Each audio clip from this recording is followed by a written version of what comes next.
Hello everyone, welcome to my channel GK classes. तो बच्चों, जैसे कि आप देख सकते हैं, आज हम पढ़ने वाले हैं रोग एवं उपचार से संबंधित प्रश्न। ठीक है, तो चलिए बच्चों शुरू करते हैं आज की क्लास का पहला प्रश्न। देखिए, आज का पहला प्रश्न है, हाइड्रोफोबिया नामक बीमारी होती है वो किसके द्वारा होती है? तो हाइड्रोफोबिया नामक बीमारी विषाणु के कारण होती है। किसके कारण? विषाणु के कारण। अगला क्वेश्चन देखेंगे, क्वेश्चन नंबर 2 है, मस्तिष्क तथा मेरुज्जु पर चढ़ी झिल्ली में सूजन आ जाना किस रोग के लक्षण है? देख, रीज़न है मेनिनजाइटिस। क्या है? मेनिनजाइटिस। मेनिनजाइटिस के कारण मस्तिष्क तथा मेरुज्जु पर जो झिल्ली चढ़ी होती है उस पर सूजन आ जाती है। अगला क्वेश्चन देखेंगे, क्वेश्चन नंबर 3, शिशु में अतिसार का क्या कारण होता है? तो शिशु में अतिसार का क्या कारण होता है? इसका आंसर क्या होगा? Rota virus. रोटा वायरस जो होता है उसके कारण बच्चों में अतिसार की प्रॉब्लम देखी जाती है। क्वेश्चन नंबर 4 देखेंगे, अंध बिंदु या पीत बिंदु आँख के किस भाग में पाए जाते हैं? तो देखिए, अंध बिंदु या पीत बिंदु आँख के किस भाग में पाए जाते हैं? दृष्टिपटल यानी रेटिना पर। कहाँ पर? दृष्टिपटल में ये पाए जाते हैं। आगे देखेंगे, क्वेश्चन नंबर 5, प्रकाश तरंग किस स्थान पर स्नायु उद्वेगों में परिवर्तित होती है? तो प्रकाश तरंग कहाँ पर परिवर्तित होती है? दृष्टिपटल पर। क्वेश्चन नंबर 6 देखेंगे, क्वेश्चन नंबर 6 देखिए, सिलिकोसिस रोग किस अंग से संबंधित है? जो सिलिकोसिस रोग है वो हमारे शरीर के किस अंग को प्रभावित करता है? इसका आंसर है फेफड़ों को। ठीक है, फेफड़ों को प्रभावित करता है सिलिकोसिस। चलिए कुछ इंपॉर्टेंट फैक्ट देख लीजिए। देखिए, ट्रिपल एंटीजन वैक्सीन जो लगाई जाती है छोटे बच्चों को, वो क्यों लगाई जाती है? तो एंटीजन वैक्सीन नवजात शिशुओं को कुकर खांसी, टीटनेस और डिप्थीरिया रोगों से बचाने के लिए की जाती है। ठीक है, याद रखिएगा। आगे देखिए, क्वेश्चन नंबर 7, मलेरिया रोग किस जीव के कारण होता है? जो मलेरिया रोग होता है वो किस जीव के कारण होता है? प्रोटोजोआ के कारण। किसके कारण? प्रोटोजोआ के कारण मलेरिया रोग होता है। अगला क्वेश्चन देखिए। देखिए, क्वेश्चन से पहले ये एक फैक्ट देख लीजिए कि भारत में मलेरिया के 65% रोगियों के लिए पी विवैक्स परजीवी उत्तरदायी होता है। कौन सा परजीवी? P vivax. ठीक है, आगे देखिए, क्वेश्चन नंबर 8, पोटेशियम अल्पता किससे संबंधित है? तो बच्चों, पोटेशियम अल्पता किससे संबंधित है? निम्न रक्तचाप से। ठीक है, आगे क्वेश्चन नंबर 9, फेनिलकीटोन्यूरिया रोग किससे संबंधित है? तो ये बच्चों, ये मानसिक जड़ता से संबंधित है। किससे? मानसिक जड़ता से। क्वेश्चन नंबर 10 देखिए, देखिए, होमोफीलिया एक आनुवंशिक विकार है जिसमें रक्त का स्कंदन नहीं होता है। ठीक है, देखिए, हीमोफीलिया क्या है? हीमोफीलिया एक आनुवंशिक विकार है और हीमोफीलिया में क्या नहीं होता है? रक्त का स्कंदन नहीं होता है। क्वेश्चन नंबर 13 देखिए, पेयजल में नाइट्रेट की अधिक मात्रा होने के कारण कौन सी बीमारी होती है? पीने का जो पानी होता है, अगर उसमें नाइट्रेट की मात्रा ज़्यादा हो जाए तो उसके कारण कौन सी बीमारी हो सकती है? Blue baby syndrome. क्या नाम है इसका? ध्यान से देखिए, ब्लू बेबी सिंड्रोम नाम की बीमारी हो जाती है अगर आपके पानी में, पीने के पानी में नाइट्रेट की मात्रा अधिक हो जाए। क्वेश्चन नंबर 14 देखिए, अगला क्वेश्चन है बच्चों, डेंगू बुखार होने पर मानव शरीर में किसकी कमी होने लगती है? जब आपको डेंगू बुखार हो जाता है तो आपकी बॉडी में क्या कम होती है? प्लेटलेट्स। क्या? प्लेटलेट्स कम होने लगती हैं। आपने सुना है ना, डॉक्टर कहते हैं प्लेटें कम हो गई हैं, तो वो डेंगू के बुखार होने पर हो जाता है। आगे देखिए, मलेरिया प्लाज्मोडियम नामक परजीवी की खोज किस वैज्ञानिक ने की थी? देखिए, ये एक परजीवी का नाम है, पूछा गया है इसकी खोज किसने की थी? तो इसका आंसर है सर रोनाल्ड रोज। ठीक है, सर रोनाल्ड रोज ने इसकी खोज की थी। क्वेश्चन नंबर 16 देखिए, ट्यूमर की पहचान के लिए किस रेडियोधर्मी समस्थानिक का किया जाता है? ट्यूमर की पहचान के लिए किस रेडियोधर्मी समस्थानिक का प्रयोग किया जाता है? इसका आंसर है ऑर्सेनिक। किसका? ऑर्सेनिक का प्रयोग किया जाता है। नेक्स्ट क्वेश्चन देखिए, यदि मूत्र के साथ एल्ब्यूमिन की मात्रा आ रही हो तो किसकी प्रभावित होने की संभावना होती है? अगर बच्चों मूत्र के साथ एल्ब्यूमिन की मात्रा आ रही है तो इसका मतलब है आपकी किडनी इससे इफेक्टेड है। क्वेश्चन नंबर 18, साल्क वैक्सीन टीका किस रोग से संबंधित है? तो क्या नाम है टीके का? Salk vaccine. तो ये किससे संबंधित है? पोलियो से। ठीक है, पोलियो में साल्क वैक्सीन लगाई जाती है। आगे देखिए, देखो बच्चों, साल्क वैक्सीन का आविष्कार किसने किया था? इसका आविष्कार किया था जॉन साल्क ने। किसने? जॉन साल्क ने इसका 1952 में आविष्कार किया था। क्वेश्चन नंबर 19, एथलीट फुट नामक बीमारी किससे होती है? तो बीमारी का नाम क्या है? Athlete foot. ये किससे होती है? फफूंद से। क्वेश्चन नंबर 20, मनुष्य के शरीर में रक्त प्रवाह की गति मापने के लिए रेडियो एक्टिव तत्व का प्रयोग किया जाता है। तो इसका आंसर क्या है? Radio sodium. Radio radio sodium का प्रयोग किया जाता है। क्वेश्चन नंबर 21, पॉलिश युक्त चावल के सेवन से कौन सा रोग होने की संभावना होती है? तो इसका आंसर क्या है? बेरी बेरी रोग हो जाता है अगर आप पॉलिश वाले चावल खाते हैं तो। क्वेश्चन नंबर 22, प्लाज्मोडियम परजीवी का वाहक कौन सा जीव होता है? तो इसका वाहक होता है मच्छर। अगले क्वेश्चन से पहले बच्चे ये एक इम्पोर्टेंट नोट देख लेते हैं। देखिए, हानिकारक विकिरण से मनुष्य के अंगों में मस्तिष्क सबसे कम और आंखें सबसे अधिक प्रभावित होती हैं। देखिए अगला क्वेश्चन नंबर 23, एमआरआई का पूर्ण रूप क्या है? जो एमआरआई है इसकी फुल फॉर्म पूछी गई है। एमआरआई की फुल फॉर्म क्या है? Magnetic resonance imaging. Question number 24, BMD किसकी पहचान करने के लिए किया जाता है? तो बीएमडी किया जाता है अस्थिर दृढ़ता के लिए इसको किया जाता है। क्वेश्चन नंबर 25, कौन सा मच्छर जी का वायरस का वाहक है? इसका आंसर है एडीज। क्वेश्चन नंबर 26 देखिए, मधुमेह के उपचार में प्रयोग होने वाले हार्मोन इंसुलिन का आविष्कार किसने किया था? देखिए, ये हार्मोन जो इस्तेमाल किया जाता है किस में किया जाता है? मधुमेह के उपचार के लिए। क्या ना? इंसुलिन। ठीक है, मधुमेह के उपयोग में प्रयोग होने वाले हार्मोन इंसुलिन का आविष्कार किसने किया था? देखिए, इसका आविष्कार किया था एफजी बेंटिंगने ने। किसने? एफजी बेंटिंगने ने इसका आविष्कार किया था। देखिए, पर्यावरण प्रदूषण द्वारा होने वाला रोग एम्फाइसीमा से फुसफुस फेफड़े प्रभावित करता है। देखिए, पर्यावरण प्रदूषण के द्वारा जो रोग होता है इसका नाम है एम्फाइसीमा से। ये किसको प्रभावित करता है? तो ये आपके फेफड़ों को प्रभावित करता है। ठीक है। क्वेश्चन नंबर 27 देखेंगे, मानव शरीर का कौन सा अंग अल्जाइमर रोग से प्रभावित होता है? तो इसका आंसर है मस्तिष्क। ठीक है, हमारा जो मस्तिष्क होता है वो अल्जाइमर रोग से प्रभावित होता है। आगे देखिए, ये एक इम्पॉर्टेंट नोट है आपके लिए। पोलियो एक विषाणु जनित रोग है जिसका वायरस शरीर में दूषित भोजन और जल के माध्यम से प्रवेश करता है। जो पोलियो होता है वो किस कारण से होता है? वो या तो दूषित भोजन खाने से होता है या दूषित पानी पीने के कारण होता है। चलिए अगला क्वेश्चन देखिए, क्वेश्चन नंबर 28, मस्तिष्क की बीमारी को कैसे पहचाना जाता है? तो ईईजी। बच्चे, इसके लिए ईईजी किया जाता है। क्या बोलते हैं इसको? इलेक्ट्रोएन्सेफेलोग्राफ। ठीक है, वैद्युत मस्तिष्क लेख के द्वारा मस्तिष्क की बीमारी को जाना जाता है। क्वेश्चन नंबर 29, सामान्य जुकाम किस वायरस के कारण होता है? तो इसका कारण है रीनो वायरस। क्या नाम है इसका? Reno virus. रीनो वायरस के कारण बच्चों आपको नॉर्मल जो जुकाम होता है वो हो जाता है। आगे देखिए क्वेश्चन नंबर 30, एनीमिया नामक रोग किस से संबंधित है? तो एनीमिया जो बच्चों संबंधित है वो सोने की शक्ति की कमी से संबंधित है। जो कम सो पाते हैं ना लोग, नींद नहीं आती है, तो वो जो है वो एनीमिया ही होता है। आगे देखिए क्वेश्चन नंबर 31, साल्फा दवाइयाँ किस बीमारी के उपचार में उपयोगी हैं? तो इसका आंसर है जीवाणु जनित बीमारियों के लिए। किसके लिए? जीवाणु जनित बीमारियों के लिए उपयोगी होता है। आगे देखिए डीपीटी वैक्सीन। क्या नाम है? डीपीटी वैक्सीन का प्रयोग किन बीमारियों के बचाव के लिए किया जाता है? तो इसका आंसर है डिप्थीरिया, काली खांसी और टीटनेस। जो डीपीटी होता है वो इन तीनों के लिए लगाया जाता है। किस किस के लिए? डिप्थीरिया के लिए, काली खांसी के लिए और टीटनेस के लिए। आगे देखेंगे क्वेश्चन नंबर 32, हृदय की धड़कन किस तत्व द्वारा नियंत्रित की जाती है? इसका आंसर है पोटेशियम। पोटेशियम के द्वारा हृदय की धड़कन को नियंत्रित किया जाता है।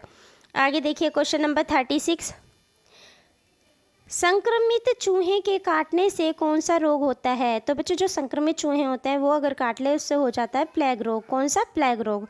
आगे देखिए क्वेश्चन नंबर 37, अब बिंदुकता नामक रोग किस अंग को प्रभावित करता है? तो ये प्रभावित करता है आपकी आंखों को। ठीक है, अगला क्वेश्चन देखेंगे 38 है, फाइलेरिया नामक रोग किस कारण होता है? तो जो फाइलेरिया रोग होता है वो गोलकृमि के द्वारा होता है। किसके? गोलकृमि के द्वारा। आगे देखिए, निंद्रा रोग नामक बीमारी किस प्रोटोजोआ से होती है? तो इस प्रोटोजोआ का नाम क्या है? ट्राइपैनोसोमा नामक। ठीक है, क्या नाम है इसका? ट्राइपैनोसोमा ये नाम है इसका, और इस प्रोटोजोआ के कारण निंद्रा रोग हो जाता है। आगे देखेंगे क्वेश्चन नंबर 40। क्वेश्चन नंबर 40 है बच्चों, HIV द्वारा होने वाला रोग कौन सा होता है? तो HIV के कारण जो रोग होता है वो है बच्चों एड्स। आगे देखिए क्वेश्चन नंबर 41, डाउन सिंड्रोम नामक आनुवंशिक विकार किसके कारण होते हैं? तो गुणसूत्रों में जब परिवर्तन हो जाता है, गुणसूत्रों की संख्या में परिवर्तन होने के कारण ये होते हैं। क्वेश्चन नंबर 42 देखिए, एड्स किसका संक्षिप्त रूप है? तो देखिए इसकी full form acquired immuno deficiency syndrome. अगला क्वेश्चन देखिए question number 43, AIDS virus HTVL3 की खोज किसने की थी? तो HTVL खोज किसने की थी? ये एड्स वायरस है, इसकी खोज की थी रॉबर्ट गेलो ने। आगे देखेंगे क्वेश्चन नंबर 44, एड्स के उपचार के लिए सबसे उपयोगी दवाई कौन सी होती है? तो बच्चों इसके लिए सबसे यूज़फुल दवाई जो होती है वो होती है जीडोवुडिन। कौन सी? जीडोवुडिन। चलिए इसके बारे में एक इम्पोर्टेंट नोट्स पढ़ लीजिए। एड्स रोग HIV नामक विषाणु से होता है जिसमें RNA एवं प्रोटीन पाया जाता है। क्वेश्चन नंबर 45, एलिसा परीक्षण किस रोग की पहचान के लिए किया जाता है? इसका आंसर क्या होगा? एड्स के लिए। ठीक है, एलिसा परीक्षण जो होता है, ध्यान रखिएगा बच्चों, एलिसा परीक्षण जो होता है ये होता है एड्स के लिए। आगे देखिए क्वेश्चन नंबर 46, थैलेसीमिया के रोगी में शरीर किसके संश्लेषण की क्षमता नहीं रखता? जो थैलेसीमिया होता है, थैलेसीमिया एक बीमारी होती है और इसका जो रोगी होता है वो हीमोग्लोबिन की क्षमता नहीं रखता है अपने शरीर में। ठीक है, आगे देखिए क्वेश्चन नंबर 47, स्त्रियों की तुलना में पुरुष वर्णांतता से अधिक प्रभावित होते हैं। देखिए इसका रीज़न है उनमें केवल एक एक्स क्रोमोसोम होता है। क्यों? क्योंकि उनमें केवल एक एक्स क्रोमोसोम होता है, इस कारण से स्त्रियों के मुकाबले पुरुषों में अधिक वर्णांतता पाई जाती है। आगे देखिए, एड्स छोटी माता एवं गलसुआ तीनों संक्रामक बीमारी हैं। ठीक है, याद रखेंगे, एड्स, छोटी माता और गलसुआ तीनों क्या हैं? ये तीनों संक्रामक बीमारियां हैं। आगे देखेंगे क्वेश्चन नंबर 48, एफ्लाटॉक्सिन खाद्य विषाक्तन द्वारा कौन से अंग प्रभावित होते हैं? तो इसका आंसर क्या है? यकृत। ठीक है, इससे यकृत प्रभावित होता है। क्वेश्चन नंबर 49, ब्राइटस रोग से शरीर का कौन सा अंग प्रभावित होता है? क्या नाम है बीमारी का? ब्राइटस। ठीक है, ब्राइटस नाम की जो बीमारी होती है वो हमारे शरीर के किस अंग को प्रभावित करती है? तो वो गुर्दे को प्रभावित करती है। अगला क्वेश्चन देखिए क्वेश्चन नंबर 50, एंटरफेरोन का प्रयोग किसके नियंत्रण के लिए किया जाता है? तो इसका आंसर है कैंसर। एंटरफेरोन का प्रयोग कैंसर के लिए किया जाता है। क्वेश्चन नंबर 51, सिलिकोसिस क्या है? सिलिकोसिस क्या होता है बच्चों? जो सिलिकोसिस बीमारी होती है ये किससे संबंधित होती है? तो सिलिकोसिस फेफड़ों से संबंधित एक बीमारी है। ठीक है, आगे देखेंगे क्वेश्चन नंबर 53, मक्का में सफ़ेद कली किस तत्व की कमी से होती है? तो जो मक्का में सफ़ेद कली होती है वो जिंक की कमी से होती है। क्वेश्चन नंबर 54, सफ़ेद कीट किस फसल का रोग है? तो सफ़ेद कीट सरसों का रोग है। देखिए, भिंडी में पीतवर्ण सिरा रोग किस कारण होता है? तो भिंडी के अंदर एक बीमारी होती है, देखिए नाम है इसका पीतवर्ण सिरा। क्या? पीतवर्ण सिरा रोग भिंडी में होने वाले रोग का एक नाम है। अब पूछा गया ये किस कारण से होती है? तो ये होती है सफ़ेद मक्खी के कारण। ठीक है, आगे देखेंगे अगला क्वेश्चन, गामा ग्लोबुलिन इंजेक्शन का प्रयोग किस रोग के उपचार के लिए किया जाता है? तो इसका आंसर क्या होगा? हेपेटाइटिस। ठीक है, हेपेटाइटिस के उपचार के लिए इसका प्रयोग किया जाता है। आगे देखेंगे, रानीखेत रोग किससे संबंधित है? तो रानीखेत रोग किससे संबंधित है? मुर्गियों से। अगला क्वेश्चन, गेहूं में होने वाले दो प्रमुख रोग कौन से हैं? तो देखिए, गेहूं में दो प्रमुख रोग जो होते हैं वो है एक तो काला कीट, दूसरा स्मट। क्या क्या है? गेहूं में होने वाले रोगों के नाम है बच्चों ये क्या? काला कीट और स्मट, गेहूं में होते हैं ये रोग। अगला क्वेश्चन देखिए, धान का टुंगरो विषाणु किसके द्वारा प्रसारित होता है? तो ये होता है हरी पत्ती के फुद के द्वारा। किसके? हरी पत्ती के फुद के द्वारा धान के अंदर टुंगरो विषाणु प्रसारित होता है। अगला क्वेश्चन है, बर्ड फ्लू किसके कारण होता है? तो बर्ड फ्लू होता है बच्चों H5N1 वायरस के द्वारा। ठीक है, ये एक वायरस होता है, इसके कारण ये होता है। अगला क्वेश्चन देखेंगे, क्वेश्चन नंबर 62, BCG का टीका नवजात शिशु को कब लगाया जाता है? तो ये जो टीका होता है ये बच्चे को जन्म के तुरंत बाद लगाया जाता है। कब? जन्म के तुरंत बाद इसको लगाया जाता है। अगला क्वेश्चन एक नोट पढ़ लीजिए। देखिए, जो खसरा रोग होता है उसको एंटीबायोटिक द्वारा ठीक नहीं किया जा सकता है। अगला क्वेश्चन देखेंगे, यकृत शोथ कैसा रोग होता है? तो यकृत शोथ जो होता है वो विषाणु जनित रोग होता है। कैसा? विषाणु जनित रोग। आगे देखेंगे, रोगों के संचरण के लिए उत्तरदायी कीटों को क्या कहा जाता है? रोगों के संचरण के लिए उत्तरदायी कीड़ों को क्या कहा जाता है? तो इसको कहा जाता है वैक्ट। क्या कहते हैं? वैक्ट। अगला क्वेश्चन देखेंगे। देखिए, थैलेसीमिया एक आनुवंशिक बीमारी है। यह किसको प्रभावित करती है? तो थैलेसीमिया हमारे ब्लड को इफेक्ट करती है। थैलेसीमिया हमारे ब्लड को इफेक्ट करती है। अगला क्वेश्चन, ग्लाइकोमा किस अंग का रोग है? तो ग्लाइकोमा हमारी आंखों से संबंधित एक रोग है, याद रखेंगे। आगे देखिए, आगे है पोलियोमाइलाइटिस।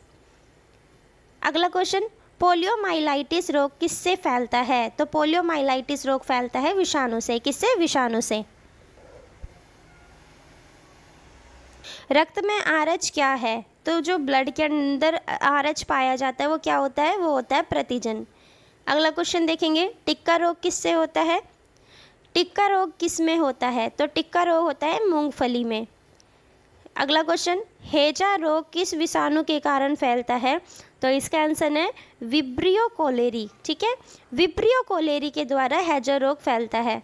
आगे देखेंगे, हाइड्रोफोबिया रोग मुख्यतः किस विषाणु के कारण उत्पन्न होता है? तो जो हाइड्रोफोबिया रोग होता है ये रैबिज वायरस के कारण होता है। अगला क्वेश्चन, खसरा किस संक्रमण के कारण होता है? तो खसरा होता है विषाणु के कारण। किसके कारण? विषाणु के कारण। अगला क्वेश्चन है, जंतुओं में होने वाली फूट एंड माउथ रोग किसके कारण उत्पन्न होती है? देखिए, बीमारी का नाम है फूट एंड माउथ रोग। ये बीमारी जंतुओं में होती है और किस कारण होती है? वायरस के कारण होती है। आगे देखेंगे, वृक्षों के छालों पर उगने वाले कवक कहलाते हैं। जो वृक्ष होते हैं ना, इनकी छालों पर जो कवक उग जाते हैं उनको क्या कहते हैं? उनको कहते हैं कोर्टिकलस। क्या कहते हैं? कोर्टिकलस कहते हैं इनको।